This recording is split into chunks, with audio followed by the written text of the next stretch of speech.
নিলাম অর্থ নিলাম। তারা এখানে বাসার শব্দের অর্থ হচ্ছে কবা, মানুষের চামড়ার কবা। এইটা তারা বললো না, বাসার শব্দের অর্থ আমাদের মতো রক্ত মাংসী করা একটা মানুষ। এমন শব্দ তারা নিল। তখন তারা তাদের জবানে বলল, নবী তো আমার মতো। আমরা বললাম না, কুল ইন্নামা আনা বাশারুন মিসলুকুম, এটা আমরাও মানি, আপনিও মানেন, এটা আমার আকীদা। নবী যে বাশার ছিল ওইটা অস্বীকার করা যাবে না। নবীকে যদি কেউ বাশার না মানে তাহলে তার ঈমান নষ্ট হয়ে যাবে। কিন্তু আমরা এই আয়াত থেকে নবী আমার মতো এই শব্দ নিব না। নবী নবীর মতো। কোন সাহাবী বলে না ইয়া রাসূলুল্লাহ আপনি আমাদের মতো। তখন তারা আমাদেরকে বলে, আপনারা তো বলেন কদ জাআকুম মিনাল্লাহি নূর। আমরা বলি হ্যাঁ, আমরা তো কোরআন থেকেই দলিল দিচ্ছি, আমার নবী নূর। তখন আমরা বলি, বিপরীত তোমরা একটা দলিল দাও যে তোমরা যে নবীকে মাটি বলো, বাশারটা আমরাও মেনে নিলাম, বাশারিয়তকে আমরা অস্বীকার করি না। তখন আমরা বললাম তোমরা একটা মাটির দলিল দাও। তখন তারা চুপ হয়ে যায়, আমাদের থেকে চলে যায়। আমরা যখন কোরআন থেকে দলিল দিলাম, ওরা কোরআন থেকে দলিল দিল। ওরা মন মতো তাফসীর করে, ব্যাখ্যা করে। আমরা বলি না, কোরআনের ব্যাখ্যা বিশ্লেষণ এক। আল্লাহ যেভাবে দিয়েছে ওইভাবে হবে, নিজের মন মতো হবে না। এখন তোমরা যদি আমি একটা আয়াত বলি, বিপরীত তোমরা একটা আয়াত দিয়ে এই আয়াতকে খণ্ডন করতে হবে। বেয়াদবি করে, গোস্তাকি করে আমরা দুনিয়ার ধন দৌলত সম্পদ, তার টাকা পয়সা, আমরা দুনিয়ার জমিদারি, আমরা কোনো কিছুই চাই না। একটাই আমাদের চাওয়া, আমাদের চাওয়া হচ্ছে হুব্বে মুস্তাফা। এই জন্য তো আলা হযরত ওনার খুতবার মধ্যে পর্যন্ত ওই হাদিস খানা নিয়ে এসেছে, আলা ঈমানান লিমান লা মুহাব্বাতা লা। যার ঈমান, যার অন্তরের মধ্যে আমার নবীর মহব্বত থাকবে না, ইশক থাকবে না, নবীকে জানের চাইতে মহব্বত করবে না, সে যত বড় জুব্বাওয়ালা, দাড়ি রাখো, নামাজ পড়ো, যদি নবীর মহব্বত না থাকে তাহলে ওই ব্যক্তির অন্তরের মধ্যে ঈমান থাকবে না। আর যদি ঈমান না থাকে তাহলে দুনিয়ার সমস্ত কিছু যদি আল্লাহর রাস্তায় দিয়ে দেয়, নিজের জীবনটা দিয়ে দেয়, তাহলে কোনো লাভ হবে না। আল্লাহ তো জানিয়ে দিলেন কোরআন হাকিমের মধ্যে, আল্লাহ বলে ওয়ারাফানা লাকা যিকরাক, হাবিব আমি তো আপনার শানকে বুলন্দ করেছি।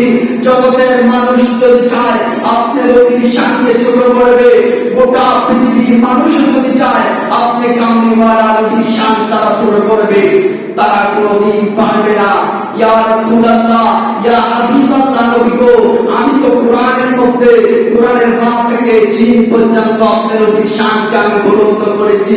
ইয়া রাসূলুল্লাহ, আমি বলেছি ওয়া আল্লামাকা মা লাম তাকুন তাআলাম। হাবিব, আই মেরাজের রজনীতে আমি আল্লাহ আপনাকে, আপনি যা জানতেন না আমি আল্লাহ সব কিছু জানিয়ে দিয়েছি এই কোরআনের মধ্যে। ওয়া আল্লামাকা মা লাম তাকুন তাআলাম। হাবিব, আপনি যা কিছু জানতেন না আমি সব কিছু জানিয়ে দিয়েছি। মেরাজের রজনীতে আমি আপনাকে ডেকে নিয়েছি, মেহমান বানিয়ে আমি আপনাকে দাওয়াত করে নিয়েছি, হাবিবুল্লাহ হিসাবে আপনাকে নিয়েছি, নিয়ে আপনাকে জান্নাত দেখালাম, জাহান্নাম দেখালাম। আপনার উম্মতদেরকে আপনি দেখলেন কিছু মানুষ রয়েছে যারা দুনিয়ার মধ্যে অন্যায় করার কারণে তারা শাস্তি পাচ্ছে। তখন আপনি প্রশ্ন করেছিলেন এরা কারা? আমি জিবরাইল দ্বারা আপনাকে প্রশ্নের অ্যান্সার দিয়েছিলাম। আপনি জান্নাত দেখেছেন, জাহান্নাম দেখেছেন, সমস্ত নবীদেরকে নিয়ে আমি আপনাকে ইমাম বানিয়ে, সমস্ত নবীদেরকে আমি মুসলিম বানিয়ে, মুক্তাদি বানিয়ে, আমি আপনাকে ইমাম বানিয়ে তাদেরকে আমি তাদের মধ্য থেকে আপনাকে বেছে নিয়ে আপনাকে ইমাম বানিয়েছি। আপনি ইমামুল আম্বিয়া, আপনি নবীদের নবী। যে নবীকে সৃষ্টি না করলে আমি কোরআন সৃষ্টি করতাম না। তারা হাদিস পেত না, নামাজ পেত না, হজ যাকাত কোনো কিছু পেত না। আমি এমন একটা রাসূলকে পাঠিয়েছি, এই জন্য আপনাকে আমি মেরাজ এনেছি। আপনিও দুনিয়ার মধ্যে গিয়ে আপনাকে তারা প্রশ্ন করেছে, ইয়া রাসূলুল্লাহ আপনি বলে দিন রাআইতু রাব্বি, আমি আল্লাহকে দেখেছি। আবু জাহেল যখন শুনলো যে নবীজি মেরাজ গিয়েছে, আবু জাহেল মেরাজকে অস্বীকার করেছে। আর সিদ্দিক আকবর যখন এখনো সিদ্দিক উপাধি হয় নাই, নাম হচ্ছে আবু বকর, নবীর মুহাব্বতের সাহাবী, নবীকে মুহাব্বত করে সিদ্দিক আকবর। এখন সিদ্দিক আকবরকে আবু জাহেল যখন শুনলো যে মুহাম্মদ নাকি মেরাজ গিয়েছে, কিছুক্ষণ সময়ের মধ্যে সাক্ষাৎ করে এসেছে আল্লাহর সাথে, তারপরে নামাজ রোজা এইগুলা নিয়ে এসেছে, আল্লাহ রসুলের জবান মোবারক এইগুলা শুনলে আবু জাহেল হেসে দিয়ে তখন বলল যে একটা সুযোগ পেয়েছি, মুহাম্মাদের নামে আমি মানুষের কাছে বলে বেড়াবো সে নাকি মেরাজ গিয়েছে। সর্বপ্রথম যার কাছে যেতে হবে উনি হচ্ছে সিদ্দিক আকবর, নবীর সাহাবী। সিদ্দিক আকবরের কাছে, নবীর সাহাবীর কাছে গেলে আবু বকরকে ডেকে বলে, ও আবু বকর, যে নবীকে তোমরা নবী হিসাবে তোমরা গ্রহণ করেছো, ওই মুহাম্মদ নাকি আজকে মেরাজ গিয়েছে। আবু জাহেল অস্বীকার করেছে। আবু বকর নবীর সাহাবীকে কি বলল, এই কথা তুমি কার থেকে শুনেছ? তখন আবু জাহেল বলল, ও আবু বকর, আমি তো তোমার যিনি নবী ওনার জবান মুবারকের মধ্যে শুনেছি। আমি ওই মুহাম্মদ যখন আমাকে বলতো তখন আমি নিজেই শুনেছি। এখন আমি তোমার কাছে বললাম, তুমি কি তাকে নবী হিসাবে মানবে নাকি অস্বীকার করবে? এখন সিদ্দিক আকবর আবু জাহেলকে বলল, আবু জাহেল, যদি আমার নবীর জবান মুবারক দিয়ে আমার নবী এই কথা বলে থাকে যে আমার নবী মেরাজে গিয়েছে, তাহলে আমি সিদ্দিক আকবর প্রমাণবিহীন কোন প্রমাণ ছাড়া এই কথা আমি মেনে নিয়েছি বলে সুবহানাল্লাহ। তাহলে মেরাজকে মেনে নেওয়া, মেরাজকে স্বীকার করা, এটা হচ্ছে সিদ্দিক আকবরের আকীদা, সিদ্দিক আকবরের মুহাব্বত। এখন নবীজি যখন শুনলো যে সিদ্দিক আকবর নবীর দরবারে এসেছে, ইয়া রাসূলুল্লাহ, আবু জাহেল তো পাড়ায় পাড়ায় হেঁটে হেঁটে বলে যে মুহাম্মদ নাকি মেরাজ গিয়েছে, মানুষের কাছে সে মিথ্যা কথা বলে মানুষকে বিভ্রান্তির মধ্যে ফেলে দিচ্ছে। ইয়া রাসূলুল্লাহ, আমি তার জবান থেকে শুনেছি, তখন আমি বিশ্বাস করেছি যে আপনি নবীর জবান মুবারকে যেহেতু সে শুনেছে, আমি আবু বকর এইটা মেনে নিয়েছি। তখন নবীজি বললেন, আজকে থেকে তুমি সিদ্দিক আকবর, আমি সিদ্দিক বড় সত্যবাদী হিসাবে আমি নবীজি তোমাকে ঘোষণা করছি বলে সুবহানাল্লাহ। এই নবী কিন্তু আল্লাহ কোরআন দিয়েছে। আজকে আমরা নবীর কারণে রোজা পেলাম, নবীর কারণে কোরআন পেলাম, আমরা আজকে ইসলাম পেয়েছি, হাদিস পেয়েছি, আমরা আজকে জান্নাত জাহান্নাম, আমরা নিয়ামত পেয়েছি, আমরা মা বাবা পেয়েছি, আমরা নিজেরা সৃষ্টি হয়েছি, আজকে নিয়ামত পেয়েছি, আমরা টাকা পয়সা ধন দৌলত সবকিছু নবীর কারণে পেলাম। আমরা যত নিয়ামত রয়েছে নবীর কারণে পেলাম। আজকে ওই নবীর কথা বললে, ওই নবীর ইশক মুহাব্বতের কথা যদি আমরা বলি, তখন বলা হয় যে বেশি নবী নবী করে, তারা নবীর মুহাব্বত দেখায়, তখন তারা আমাদেরকে বলে যে তারা নাকি বেদাতি। আমরা এই মেরাজের মাসে আমরা অনেক শুনতে পাই যারা মেরাজকে অস্বীকার করে, মেরাজকে মানতে চায় না, এবং কি যারা কেউ আছে যে মেরাজকে অস্বীকার করতে পারে না, মুসলমান দাবি করে দেয়, তারা বলে যে আল্লাহ রসুল যে মেরাজ গিয়েছে আল্লাহকে দেখে নাই। এই কথা বলে মানুষের মধ্যে তারা বিভ্রান্তি ছড়াচ্ছে। এখন যদি আল্লাহকে আল্লাহ রসুল দেখে আর আমরা বলি যে দেখে নাই, তাহলে আমি আমার রসুলকে, রসুল যে বলেছে আমি আল্লাহকে দেখেছি, আর আমি উম্মত হয়ে যদি বলি যে আল্লাহ রসুল আল্লাহকে দেখে নাই, আমি তো রসুলকে মিথ্যাবাদী বানিয়ে দিলাম, নবীজির অন্তরে আঘাত দিলাম। আমার নবীকে যদি একটু জায়গা পরিমাণ কোন ব্যক্তি কোন কথা দিয়ে আঘাত করে, ওই ব্যক্তি যতই বড় যে আমি মুসলমান, আমি একটা ইমানদার, সে কোনদিন ইমানদার হতে পারবে না। এই জন্য তো আল্লাহর ওলিরা আল্লাহর নবীকে নিজের জানের চাইতে বেশি মহব্বত করত। তারা জীবন দিয়েছে আল্লাহর রসুলের কদমের মধ্যে। আল্লাহর রসুলকে পাওয়ার জন্য নবীর সাহাবীরা সর্বদাই প্রস্তুত ছিল। আজকে আমরা দেখতে পাই যে আল্লাহর রসুলের শানে যারা বেয়াদবি করে, গোস্তাকি করে, আমরা দুনিয়ার ধন দৌলত সম্পদ, টাকা পয়সা, আমরা দুনিয়ার জমিদারি, আমরা কোনো কিছুই চাই না। একটাই আমাদের চাওয়া, আমাদের চাওয়া হচ্ছে হচ্ছে হুব্বে মুস্তাফা।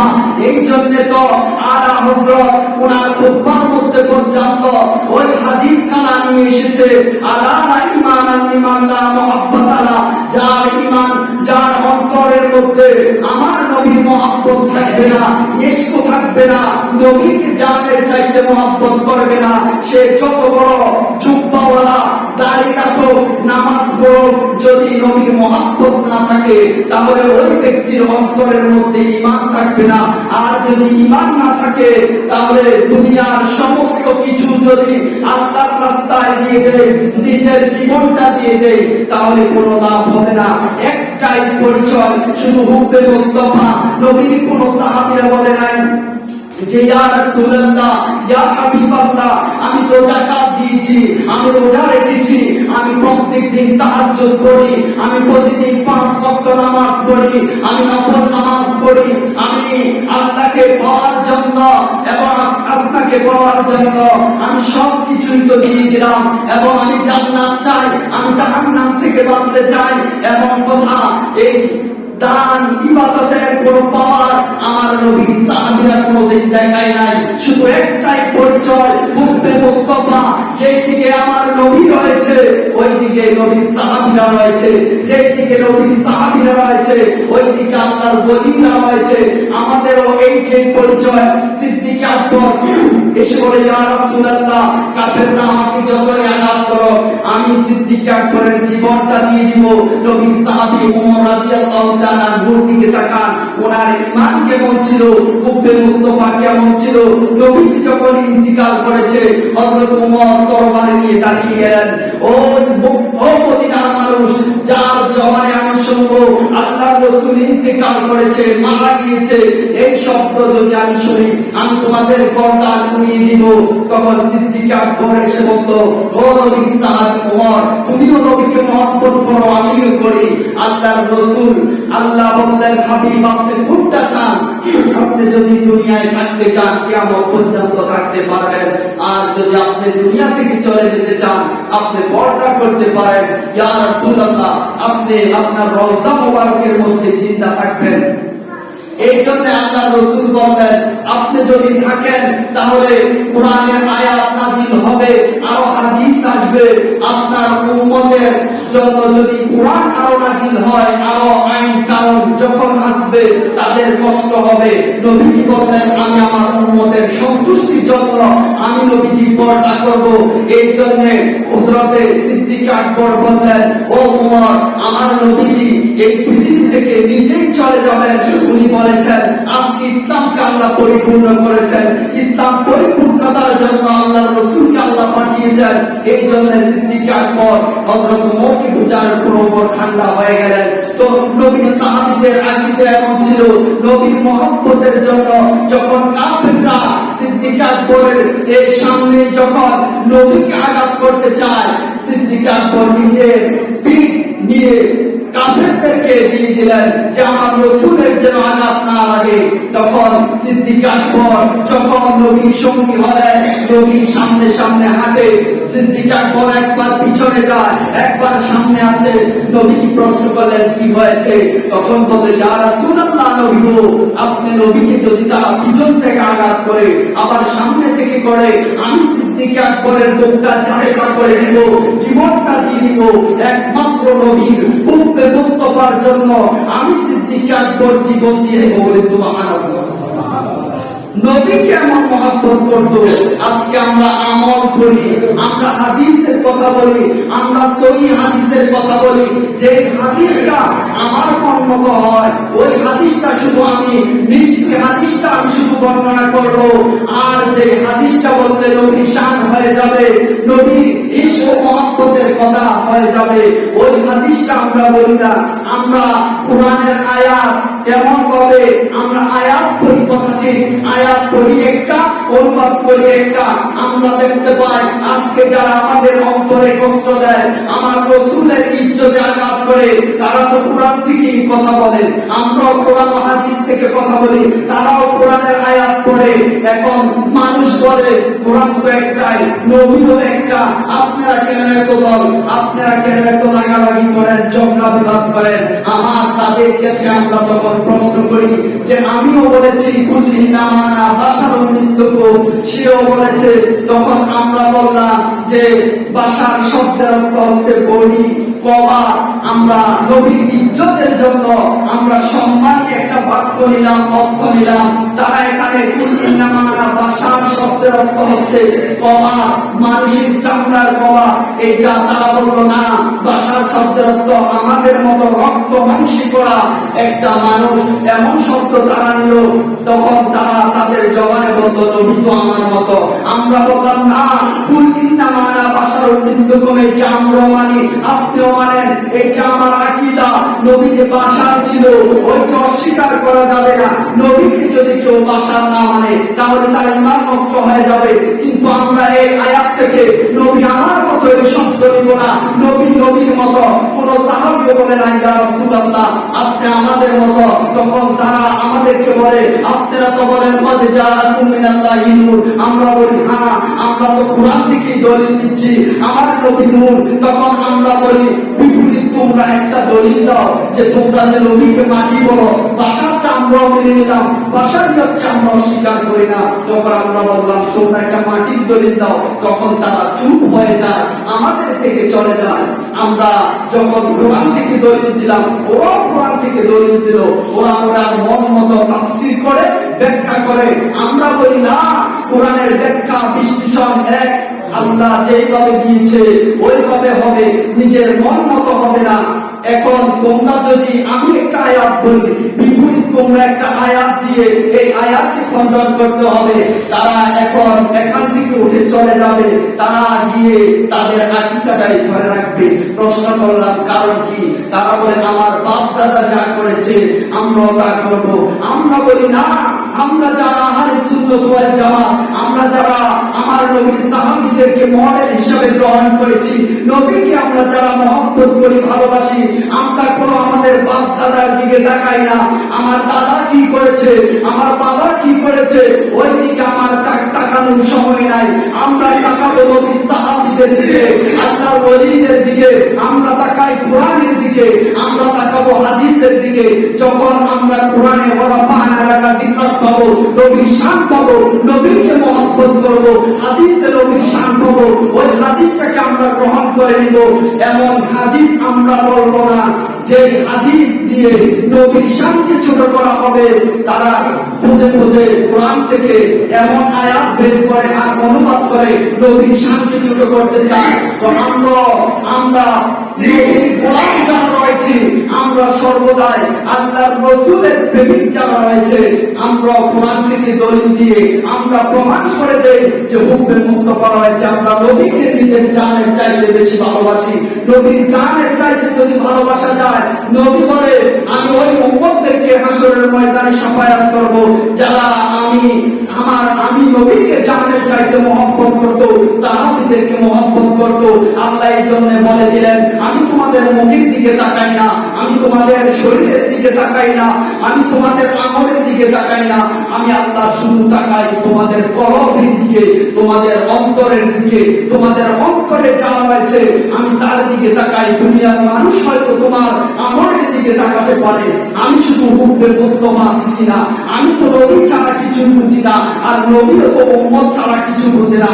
এই জন্য নবী বলে দিলেন রব্বি, হে আমার আল্লাহ আপনি আমাকে দিয়ে দাও মিন উম্মতি। এখনো নবীজি নিজের রওজা মুবারকের মধ্যে রব্বি হাবলি উম্মতি, আল্লাহ আমার উম্মত আমাকে দিয়ে দাও, আমার গুনাহগার উম্মতদেরকে নিয়ে আমি জান্নাতে যেতে চাই। বলে সুবহানাল্লাহ। আল্লাহ রাব্বুল আলামিন আমাদের সবাইকে হুব্বে মুস্তাফা এবং সঠিক আকীদা নিয়ে আমাদেরকে মৃত্যুবরণ করার তৌফিক দান করো। আল্লাহ তাআলা আমাদের সবাইকে নবীকে নিজের জানের চাইতে বেশি মহব্বত করার তৌফিক দান করো। আল্লাহর ওলিদেরকে মহব্বত করার তৌফিক দান করো।